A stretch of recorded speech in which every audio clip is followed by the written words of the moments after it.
Sa'ah, kelapangan hati, ketenangan jiwa. Ingin tenang, tingkatkan takwa. Anda mulai berhijrah. Kalau di rumah tangga ingin tenang, di kantor ingin nyaman, di jalan ingin tenang, di kehidupan ingin tenang, tingkatkan takwa kepada Allah. Bagaimana cara memulainya? Tingkatkan zikir. Karena zikir itu yang berdampak langsung pada ketenangan jiwa. Dalilnya Quran surah 13 ayat ke-28.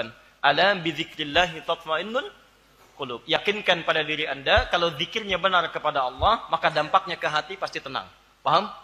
Bagaimana cara zikir yang baik? Zikir banyak dalam Al-Quran. Turunannya banyak. Bisa dengan kalimat-kalimat thayyibah. Quran surah keempat ayat ke-103. Paling kanan di pertengahan. فَإِذَا قَضَيْتُمُ الصَّلَاةَ فَاذْكُرُوا اللَّهَ قِيَامًا وَقُعُودًا وَعَلَى جُنُوبِكُمْ. Kalau Anda selesai menunaikan salat, silakan tingkatkan zikir. Anda bisa ucapkan istighfar, astaghfirullah, astaghfirullah, astaghfirullah. Allahumma antas salam, minkas salam, tabarakta ya dzal jalali wal ikram. Hadis riwayat Muslim, hadis 591. Anda bisa katakan la ilaha illallah lahu la syarika lah, lahul mulku wa lahul hamdu wa huwa ala kulli syai'in qadir. Hadis Muslim, hadis 593. Subhanallah, subhanallah, subhanallah, alhamdulillah sampai Allahu akbar. Hadis Muslim, hadis 597. Itu zikir. Bisa dengan cara membaca Al-Quran. Al-Quran, ketika Anda baca Al-Quran, Anda sedang berzikir. Karena Al-Quran disebut dengan zikir. Al-Quran surah ke-15 ayat 9. Inna nahnu nazzalna dzikra wa inna lahu lahafizan. Sungguh kami telah turunkan Al-Quran sebagai zikir. Jadi ketika teman-teman sedang baca Al-Quran, Anda sedang berzikir. Kalau tidak percaya, ibu silahkan. Ibu sedang punya masalah, gelisah misalnya. Dibandingkan Anda mengeluh, ambil wudhu, buka mushaf, baca Al-Quran. Maka saat Anda membaca Al-Quran, ada ketenangan pada diri Anda, sekalipun solusi belum muncul pada saat itu. Tapi minimal, jiwa tenang. Tidak percaya, silahkan. Ambil rumus ini. Ketiga, bisa Anda hafalkan Qurannya.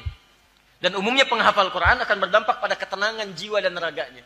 Bicara lebih tenang, pandangan lemah, sikap lebih baik, dan 4 kali disebutkan dalam Al-Quran. Quran surah ke-54, ayat 17, ayat 22, ayat 32, ayat ke-40. Walaqad yassarnal Qur'ana lidzikri. Ada yang selanjutnya berdoa. Doa bagian dari zikir. Jadi kalau Anda sedang berdoa, Anda sedang berzikir. Bukankah saat Anda berdoa mengeluhkan masalah jadi lebih tenang keadaan hati Anda? Gak percaya silahkan. Anda punya masalah. Lalu Anda duduk, ambil air wudhu, misalnya, masuk ke masjid, salat tahiyatul masjid, lantas Anda berdoa kepada Allah. Saat Anda berdoa itulah Anda mendapatkan ketenangan dalam jiwa. Sekalipun masalah belum tentu selesai pada saat itu. Tapi minimal diri Anda tenang. Quran surah 7 ayat 205. Wadhkur rabbaka fi nafsika tadarruan wa khifatan wa dunal jahri minal qaul. Dan puncak dari semua zikir itu yang disebut dengan salat. Quran surah ke-20 ayat ke-14. Salat disebut dengan zikir.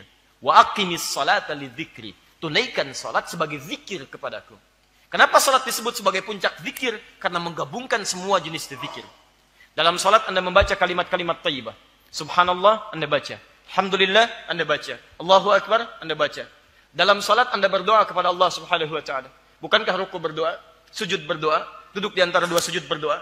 Dalam salat Anda membaca Al-Quran. Dalam salat Anda menghafal Al-Quran. Dalam salat Anda beristighfar kepada Allah. Bukankah Anda katakan subhanakallahumma bihamdika Allahumma ighfirli? Bukankah duduk di antara dua sujud Anda mengucapkan rabbighfirli? Kalau Anda mengumpulkan semua jenis zikir dan dikumpulkan jadi satu bagian, belum juga menenangkan diri Anda, coba cek. Mungkin ada cara zikir Anda yang salah ketika dikerjakan. Jelas?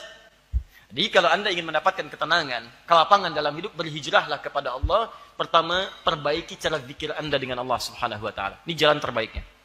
Anda kerjakan ini, sa'ah, kelapangan diberikan.